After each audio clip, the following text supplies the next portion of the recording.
What is going on, ladies and gentlemen?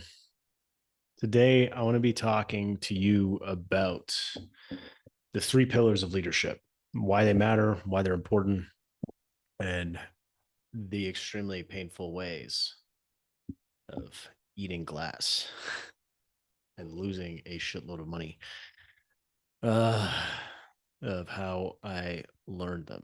So it's like, why should you listen to me? Um, Great question. Well, I mean, I built and exited a seven-figure agency, led a team of 22 people, and I'm pretty obsessed with leadership as a whole. So I think the problem that a lot of people face is that they don't have awareness or understanding of other people. And where this gets in the way, oftentimes what happens is the leadership is not balanced. For example, think of the tyrant as somebody that's assertive. It's my way or the highway. If you don't like it, get the fuck out of here type of attitude. Like this type of coercive style of leadership. Um, then on the other hand, you have humility and authenticity. If somebody is leadership showing up vulnerable, humble, oftentimes what I found is that if you go too far in the other direction, nobody's going to listen to you. Like in this way, everybody hates you. You're not somebody, you're somebody that rules through fear. And then on the other side of this is that they just view you as a coward that's incapable of leading them. Like if you're talking all the time about your feelings, if you're talking about how much there is that you don't know, why would anybody follow that person? I mean, leadership can be summarized as I know what's going on. And you should listen to me because I know what's going on. And that's why con artists are always in business, is because that's the only attribute that they have. Now, here are the three pillars of successful leadership. Now,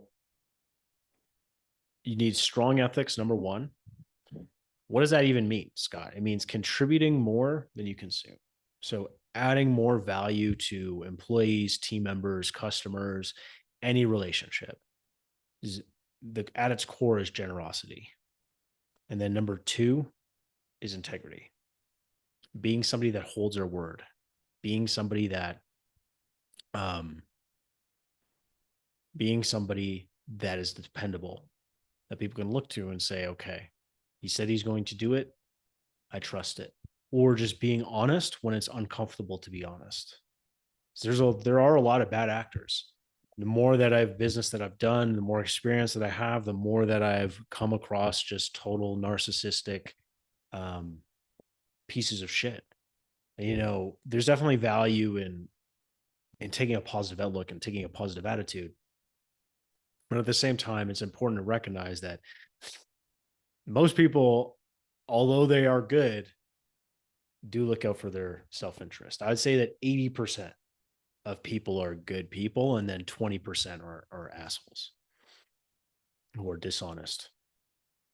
And then competence. What does competence actually mean?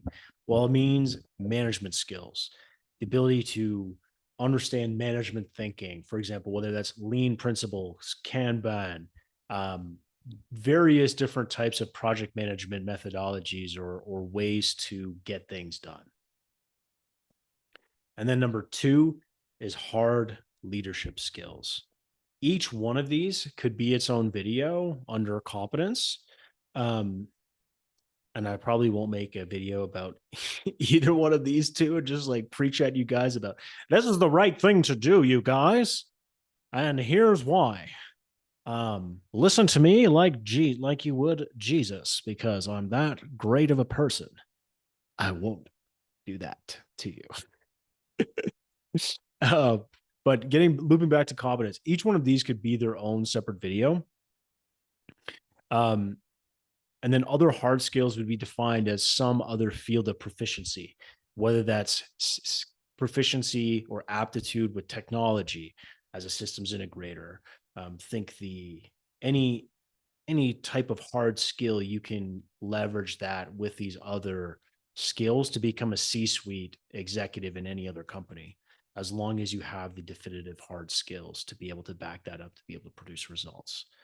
So other hard skills could be, for example, sales, marketing, lead generation, operations, fulfillment, client success. These are the other types of hard skills that go into building a business. Now, Andy Frisella, something that I used to listen to him before he started getting all fucking crazy about politics, talking about politics all the time and just like screaming at his microphone. um, Before that, he actually had really good content. So, Andy, on the off chance that you're listening to this, I know you feel strongly about your views, but can we get back to like tangible, practical, useful business content? Um, Anyways, he said that there's only 4 skills that you need to be incredibly successful: is sales, marketing, management, and leadership. He was very specific in breaking those 2 things up, because a lot of people can make this mistake of conflating management skills with leadership skills.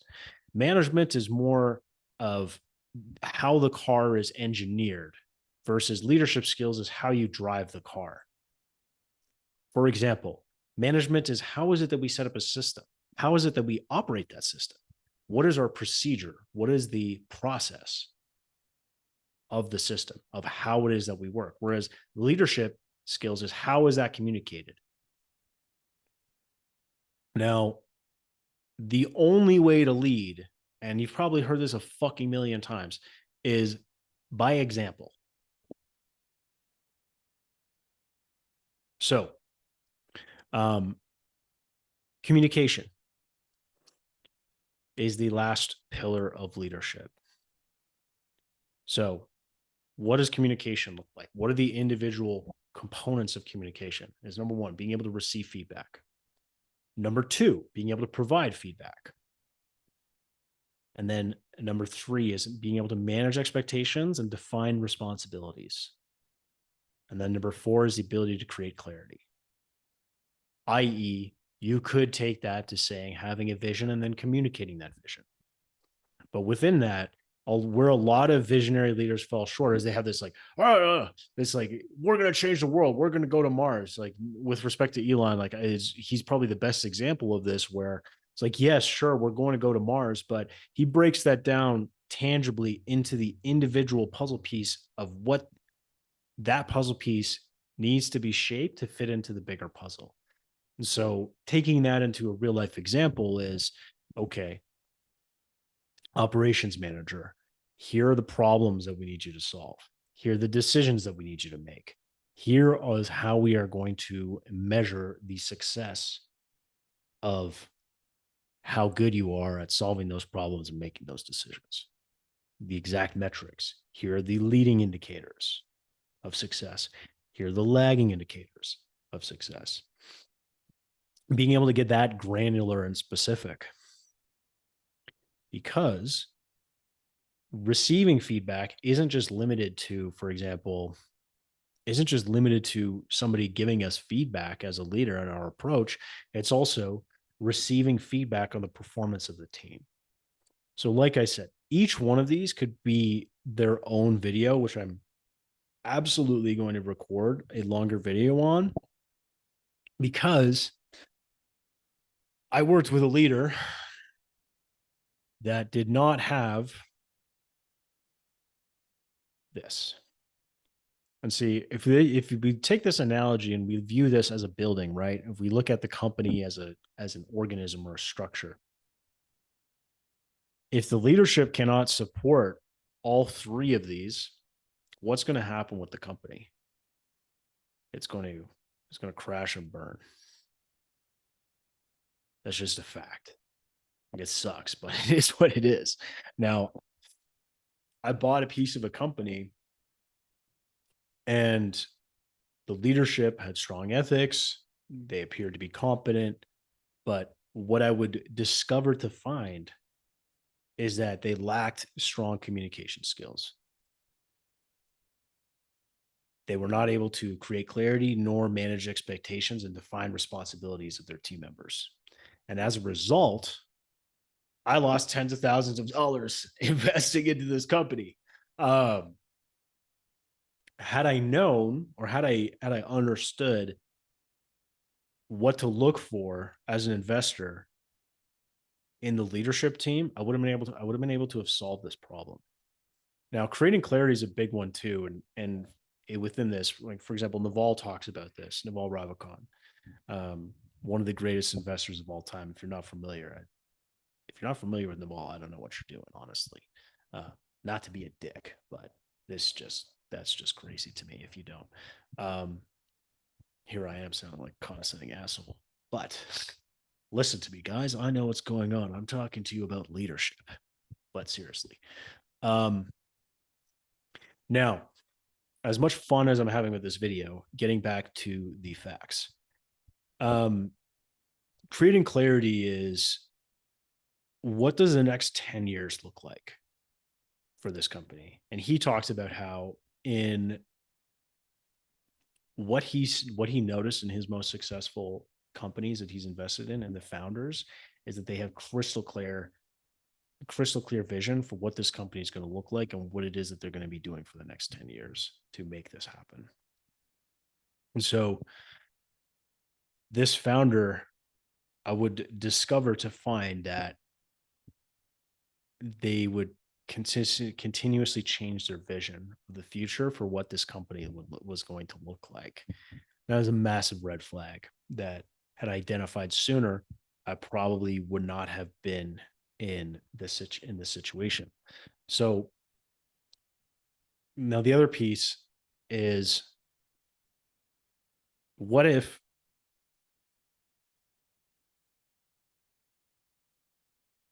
they don't have strong ethics, but they're competent and they communicate well? This would be, for example, a typical somebody that's pretty good, and maybe they're a shark. You could use that adjective to describe them, but they're a total piece of shit. They screw over people that they work with. They take more than they give, and if you have enough experience, surely you've worked with somebody like this. And what happens? Charlie Munger said that sooner or later, everybody gets what they deserve. And even though this leader might get efficient results in the short term, eventually they are going to destroy their reputation through their own actions. Now, I've worked with somebody like this in the past, as did my former business partner at LGG Media. And neither of us have nice things to say about this person. And now that person has just permanently removed two bridges from the future for opportunities because they weren't honest.